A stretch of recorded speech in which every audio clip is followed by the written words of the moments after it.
it started really that Paul and I both left school. Paul's slightly older than me.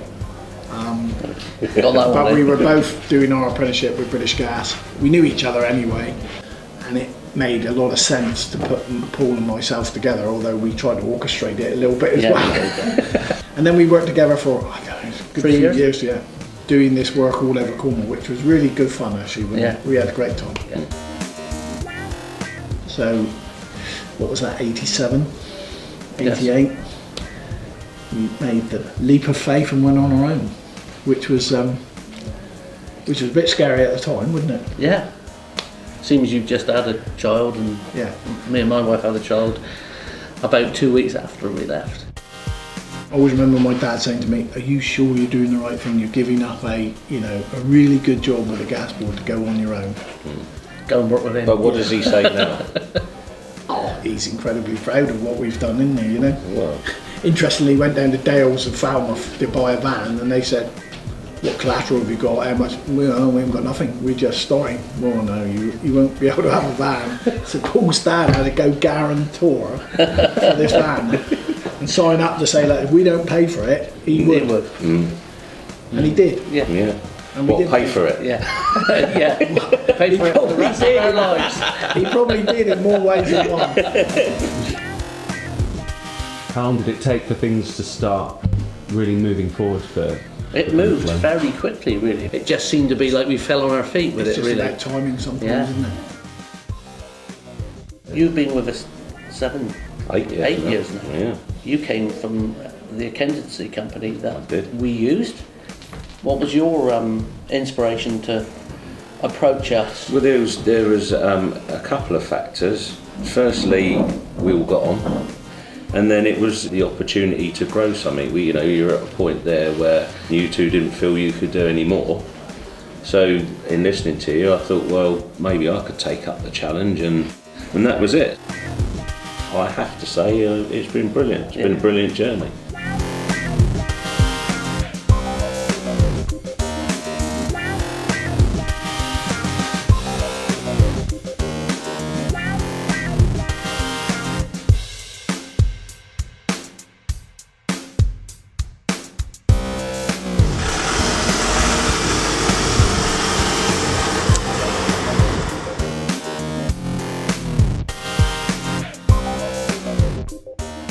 Well, we were obviously working with British Gas at the time to try and enhance ourselves a little personally. We embarked on a self-build group with a bunch of other people. 16 of us actually built this estate of 18 houses.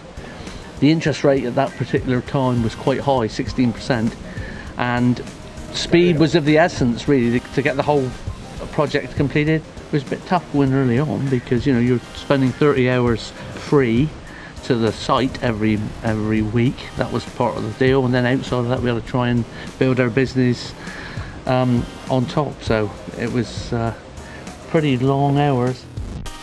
Our first little depots were in bedrooms on this estate, and it was a pretty much a team effort. There was a support from both the wives. It was. We couldn't have done it without them. No, absolutely not. They took the phone calls and made all the administration work for us, and then this allowed us to do the job, didn't it? Knowing full well that everything else was taken care of.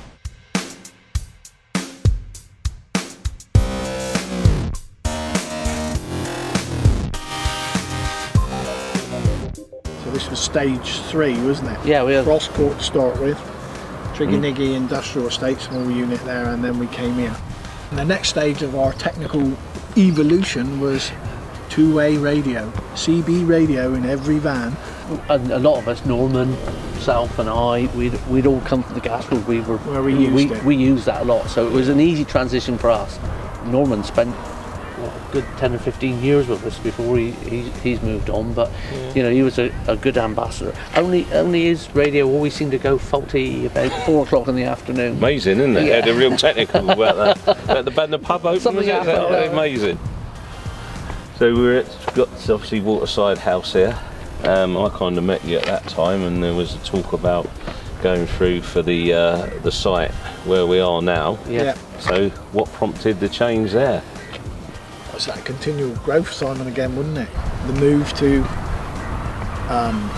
Cornwall Industrial Estate and Energy House was a smart move, wasn't it? Yeah. You know. Although I can remember going in there not long after it was finished and thinking, how the hell are we going to fill this up? Yeah. And lo and behold, today we're a bit squeezed as it is, really.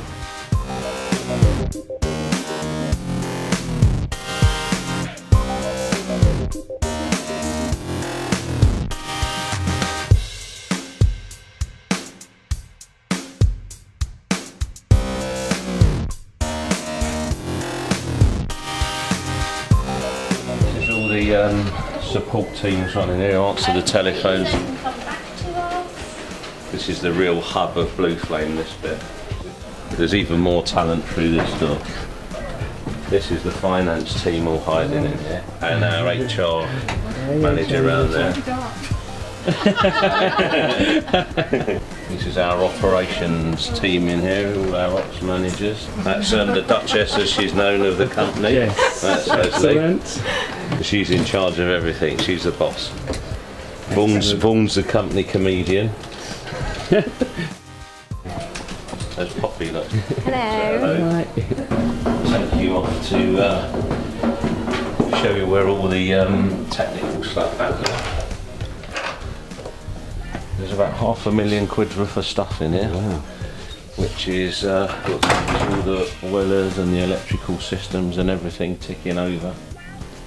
So this is the bit that keeps all the customers warm. All this stuff goes in the vans, all the right? bits goes off into the vans, or we've got backup stock here. This is our lovely foyer where we meet and greet. And see Chrissy in here. She's in charge of looking after all the boys and their needs. We've got one other thing this year.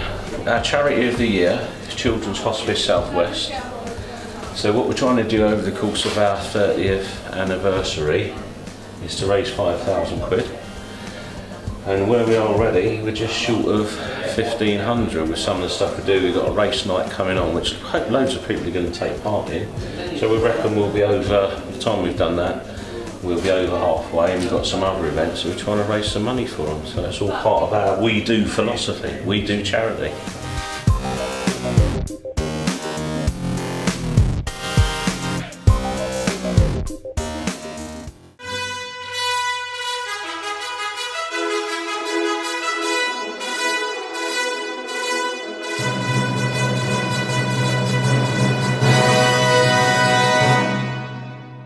This year we've decided to pick a charity and just really put all our efforts into this charity. This year, Children's Hospice Southwest. Okay, right, so we're going to get started. So first things first is, has everybody placed some bets on race 1?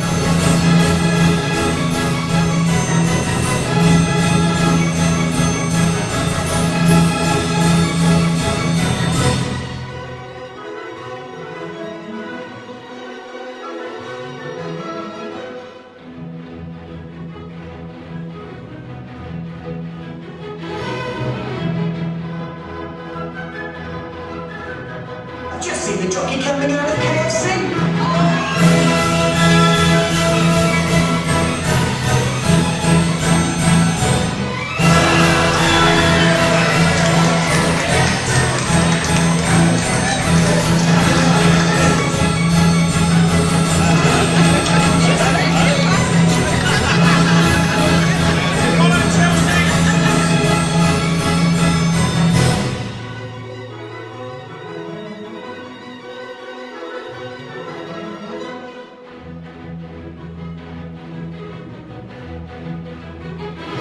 How's it gone tonight? Fantastic.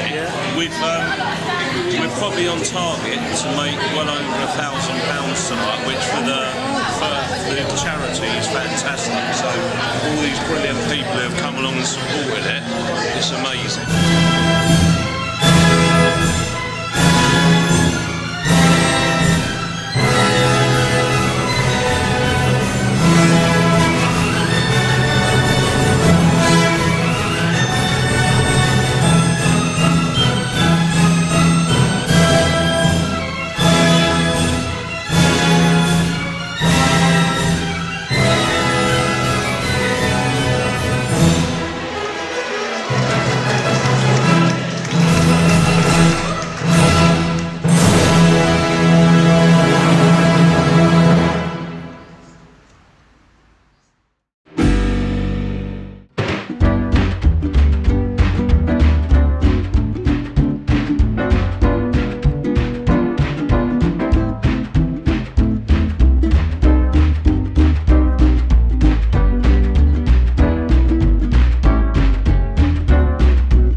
Well, Lorraine, as a long-standing customer of Blue Flame, how have you found the service?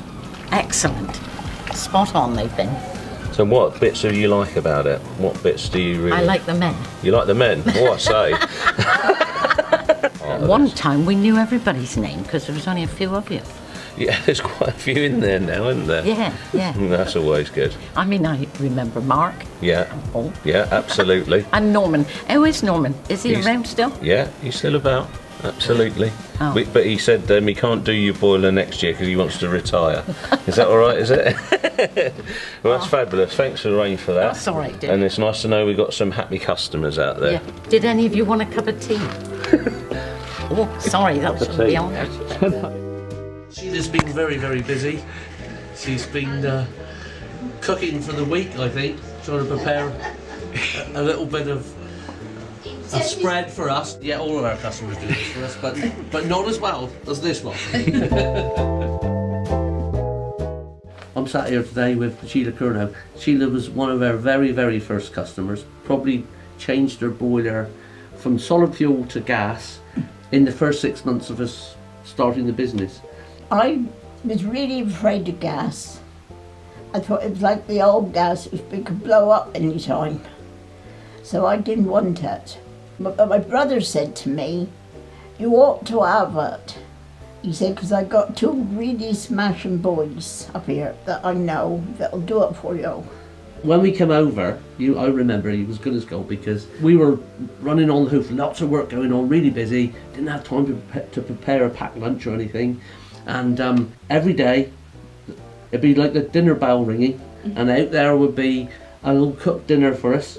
It was absolutely smashing. So it was a pleasure to be here working for you.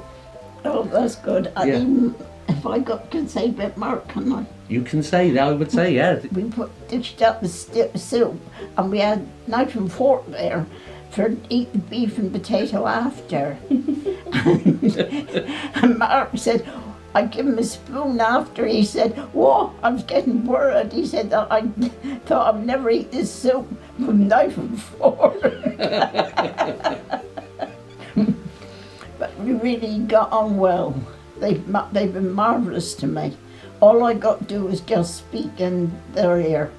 Of course, I was working on a milk round, and I would take the cards with me. And anybody said about the gas, I'd say, give them these. But I'm afraid now I certainly haven't got to with the 100 staff they got. My God. It was a pleasure working for you Oh, when we thank were you. here, and Thank it's always been a pleasure. And you have direct links to the back phone. She phoned me about every 3 months just to say hello. And how's everything going? How's Boy Jack doing? How's it all going? When are you going to come and see me? So Well, he used to come quite regular, but since he's been a director, I don't see him. He gone too important now. When they had the 25th anniversary, Paul came and brought me a box of chocolates. But I don't eat them now, I don't know nothing dairy, so I couldn't eat them. But I got lovely, lovely flowers out there. what Sheila was saying earlier on was, I would have done this with everybody else. But he'd been so kind to me, no way could I say no, and I didn't want to, so not to him. Happy birthday, Blue Flame, and I hope we have another 30 years on it.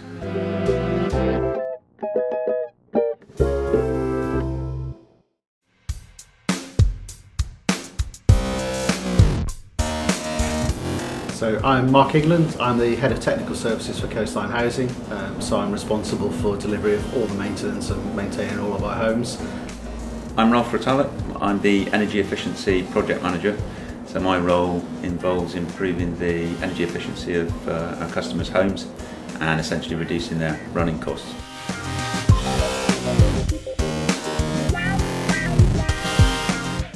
Our main role is to provide the most affordable homes that we can possibly provide to our customers and make sure that homes are maintained to a high standard. We've always got to anticipate that energy costs are going to rise, so we're always looking to improve the energy efficiency of the heating systems that they've got and also improving the efficiency of boilers that we've got already installed.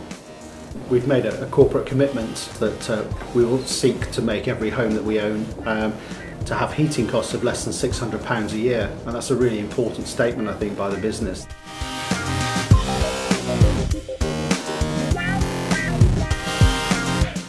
Well, they're not a bad old bunch. You know, we get along very well. There's a good understanding between us. We've got the same values. We're the same sort of ethos that we're trying to provide an excellent service for customers. Customers are really at the heart of our business, and I do think that's replicated in Blue Flame. I think that the customer service is really how you're judged. Blue Flame are a familiar face, and that is worth so much when you're trying to complete work in people's homes who are very often elderly or vulnerable.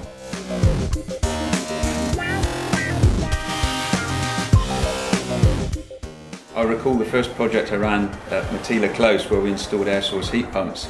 It was absolutely freezing cold. One of the engineers was actually wearing a survival suit outside installing this air source heat pump unit. That is a memory that I always carry, and perhaps a display of commitment. The electrician, Poppy? Or Poppy. It is Poppy, isn't it?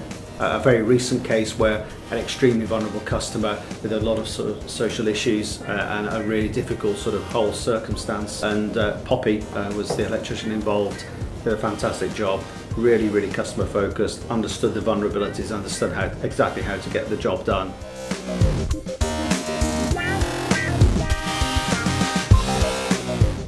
Everything doesn't always go as right as it can sometimes. Sometimes there are delays, but our customers are sort of quite well versed and understand exactly what service they want. I think Blue Flame always turn up, smart, polite. There is a culture, and it certainly replicates the culture that Coastline has. So we've just finished a project down at Elliston Gardens. I'll mention Declan Warden just to embarrass him, because he did a great job of managing the team. He's probably getting a real ribbing at this very moment. Well done, Declan. The description that customers used for me from that came as courteous, polite, respectful, lovely young men and women, and that is how they come across. And that's not just the Elliston Gardens project. That's one project after another. That is always the feedback I get, which is great. It makes my life a lot easier.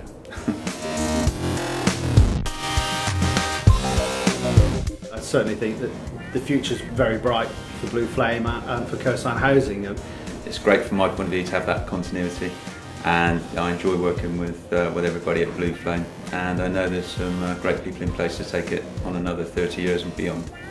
30 years, it's been fantastic. We've had some really good contractual relationships. We've also had some really good awards. It's been a fantastic journey so far. So long may it continue. Happy birthday, Blue Flame.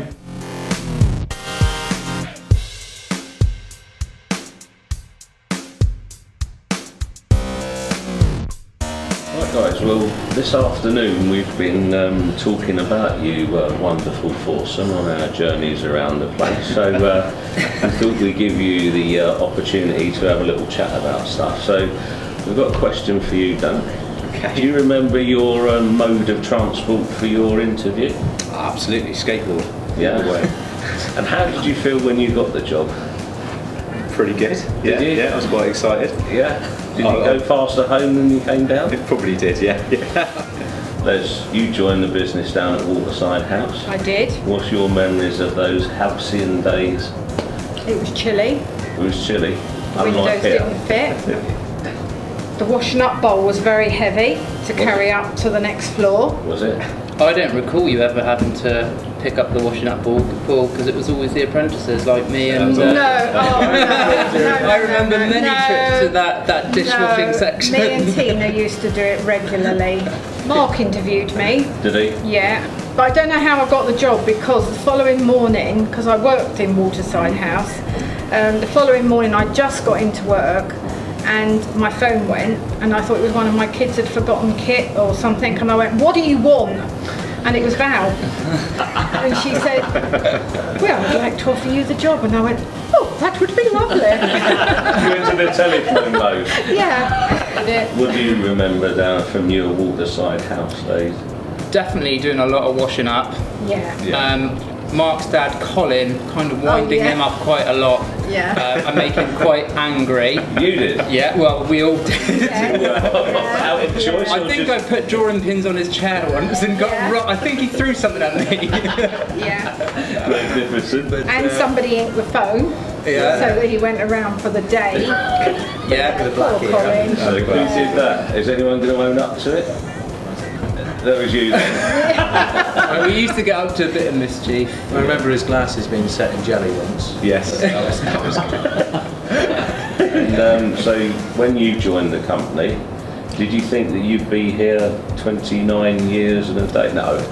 No, not at all. My dad kind of arranged through Paul with the rugby to go down and say, look, they're taking on people this year. And I was like, look, I'm 19, I'm earning good money, spraying cars, panel beating. I don't want to be an apprentice. And then went for the aptitude test and then went to the interview, and then I was like, actually, I do want to be here. I kind of fell into Blue Flame through work experience. Having lived across the road from Mark's parents, I seen Mark pull up one day and I thought, that might be someone I can ask. I went and did my week's work experience, absolutely loved it. I spent the majority of the week with Mr. Smith and I've never looked back really. I found my career, really enjoy it. One of the things I enjoy most about Blue Flame is the people I work with. Some really good people. You guys sitting up the back there looking pretty. In terms of your ethos, because we've been speaking a lot about how it happened and how it developed, how do you feel about listening to this from people that have been with you for a very long time? It makes you feel real proud, doesn't it? You know that we've been able to instill those values in everybody, and they will continue on like that. You know, in that vein, which is great, isn't it? You know.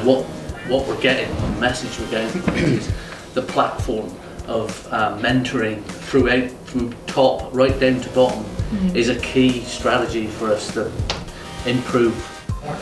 So just going around the room, this is the final question I'm going to embarrass each of you with.